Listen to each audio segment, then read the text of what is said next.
This is how Lovecraft solved suspense. So kind of what is a solved genre is the real first question. So the best example of a solved genre is probably fantasy. It's going right there. Fantasy or adventure, where it's really just been narrowed down to the point where any fantasy adventure story ends up coming out as the hero's journey. It's sort of funneled all towards this one idea of, evil threatens, heroes are cold, darkness descends, good prevails, and then everyone's happy forever, and it's great. And any fantasy adventure story is just kind of a twist on that, or new characters, new plots, new ideas, all that kind of stuff, added on top of this, pre-existing structure, or some twist, like what if good doesn't prevail? So how would you do this with horror? Well, what's the spookiest thing? According to BuzzFeed quizzes, the most accurate source of information, people are apparently scared of spiders, snakes, heights, having their beliefs challenged. Some more things that people are scared of are like, is it still working? All right, it's still working. Doctors, dentists, injections, all that kind of stuff. People are very scared of public speaking and horrible things that can happen in it. They're also scared of lightning and of violence, because violence, it turns out, is very, very, very scary. Just like, all the rest of these things. And so if you wanted to, create a perfect horror story, you just combine all these things, right? You have a super suspenseful story. And so what if you were given a public speech on a cliff in a lightning storm, and there are spiders and there are snakes, and it's just horrible? That's pretty spooky, right? We need to make it more terrifying. How about if the snake was a doctor, the spider has a gun, and the other snake was trying to challenge your beliefs? I'm not exactly terrified right now. I'm kind of laughing, actually. But anyways, so how did he actually solve suspense? Well, it turns out that people are scared of all those things. And so how do you make a creature that is all those things without having it be entirely silly?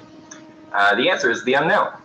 So basically, if something is unknown or even unknowable, then of course it's going to be the scariest thing that your mind can possibly put in that place.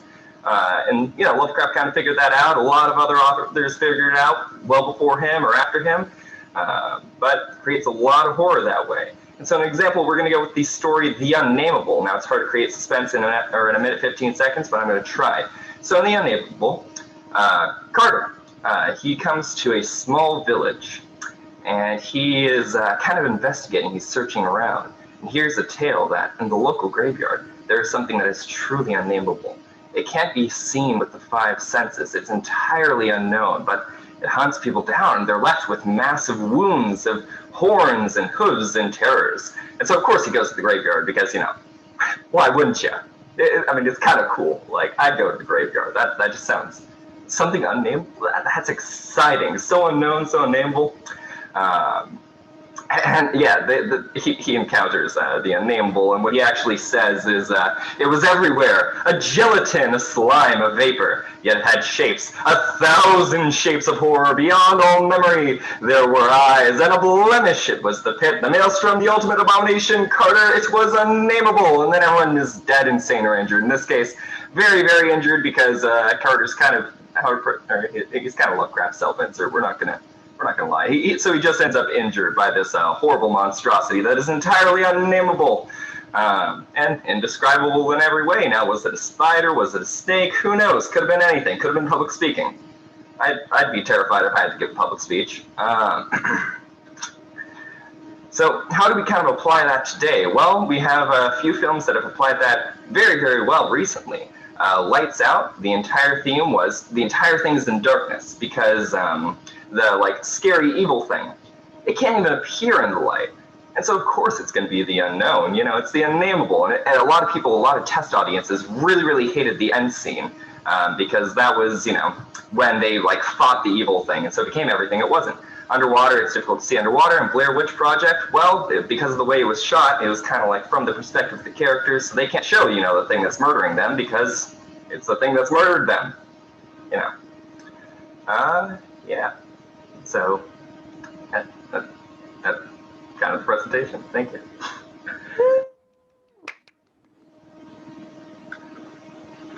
Okay, well, thank you very much. Does anyone have questions for Julian? Yeah, Ben. So this is just an addition. In looking at the scariness of spiders, I found the biggest #1 fear.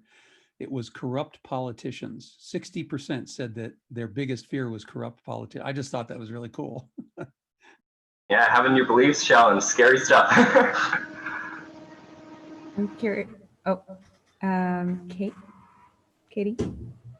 So my question is, did you do any research on the connection between Lovecraft's personal life and his own, like issues and the connections he made with the world around him? Please tell me you did, and please tell me you watched Overly Sarcastic Productions. Yeah, so that was a great video. His personal life was very, very exciting. 1920s were quite the time, and he had some opinions. Can you elaborate on like his phobias and how that would have tied into his writing? Especially the underwater, like when we're talking about specifically the film Underwater and how it was so Lovecraft based. He kind of takes the unknown of what is beneath the surface, you could say. And like a lot of his like Call of Cthulhu, famous story, Cthulhu, big underwater creature in an underwater city, truly terrifying. The Temple, that's another great example. The entire story takes place from inside of a submarine.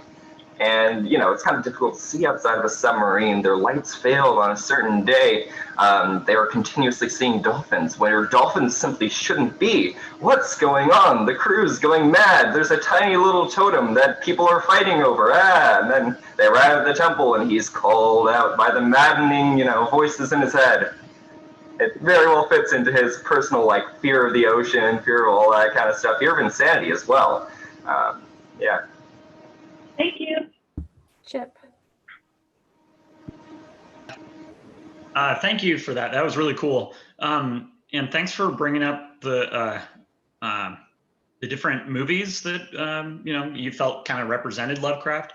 I find it interesting that you brought up 3 movies that are not direct Lovecraft adaptations, because I think I consider myself a huge Lovecraft fan, and I know a lot of Lovecraft fans feel like there's only been maybe 2 good Lovecraft actual adaptations. I'm curious, you didn't mention John Carpenter's The Thing, which is that's a movie that people often mention as a really good Lovecraft adaptation that's not actually Lovecraft. Do you have a favorite of that kind? Oh yeah, I actually really like the new Color Out of Space. Yeah. But The Thing is also a great example. The main reason I picked those 3 in particular is they kind of highlight the idea of how the unknown has been applied in modern times. The Thing definitely does that to a great degree by just having invisible terror. It's very similar to the Unnameable in that way. Yeah. Okay, other questions? I'm curious, have you seen the new show on HBO called Lovecraft Country? That is, it sort of co-ops, sorry about that. It sort of co-ops the tropes of Lovecraft, but turns it on its head because he was supposed to be really racist, and this is all about Black culture in America. Yeah, my roommate's been watching it, so I've been hearing it, and I really like what I've been hearing so far. It's a very good series, yeah. So every episode is kind of based off of a different story or different themes from Lovecraft. It works out very, very well. I highly recommend it. Can you, I don't know if this will work, because I know Julian, you haven't seen it, and Sonia, I don't know how familiar you are with Lovecraft, but could one of you guys talk to what is a thing, a specific thing that shows up in the show that connects to Lovecraft stories? Just a short, this is a cool thing. I don't know. Monsters, magic. I don't know Have anything you about watched it? Lovecraft. Okay. I haven't watched it, but yeah, I imagine, well, I I guess the thing I would want to see if something calls itself Lovecraft Country is I would definitely want to see either Cthulhu or some like the unnameable creature just show up like out of the blue, just completely like causing people to go insane for like no reason whatsoever. Like that feels very Lovecraftian, is the protagonist just losing their mind at the end of the story. That's probably what drew me to Lovecraft. kind of compelled by first person narrators who can't really describe to you what they're seeing and end up in an asylum at the end of the story. Katie, yeah. So basically, please watch that video that I was talking to Julian about, because if you've seen it, he knows what I'm talking about. It is an excellent exploration into what motivated it. Basically, Lovecraftian horror is usually defined by it has to be at least partially unknowable to human comprehension or beyond human comprehension. It needs to be based off of a physical fear he had, which was usually wet things, slime, and he was like majorly afraid of all water. And it should imply that there is something about the human exploration of knowledge that has a lot of danger to it. If I'm right, Julian, can you elaborate on that? This is yours. Yeah, that's definitely the case. I mean, in adapting Lovecraft, really, if you're going to do anything with horror, you're going to want to like just take one of those concepts you're trying out, or just bring out like a really big thing about the unknown, humans, any of that sort of stuff. And Lovecraft wrote some very, un-Lovecraftian stories. Like Jamie in the chat was asking about whether or not there were stories involving doctors being scary, or even snake doctors. And there's an entire story called The Mound, where Lovecraft talks about, actually, no, not The Mound. I'm thinking of another one involving Yig. Because The Mound mentions Yig, but it isn't the story about Yig. I'm forgetting the name of it. But Yig is basically this Native American snake god that is incredibly spooky and gonna, probably eat you in your sleep or something. That's actually a story involving a man that goes insane by, he basically has such a, he starts turning into a snake. And so he gets brought into a insane asylum where, doctors are still creepy. It's like, boy, that's snake doctors and creepy. Exactly that question there. Perfect. Well, thank you everyone for your questions. And now it is time for community announcements.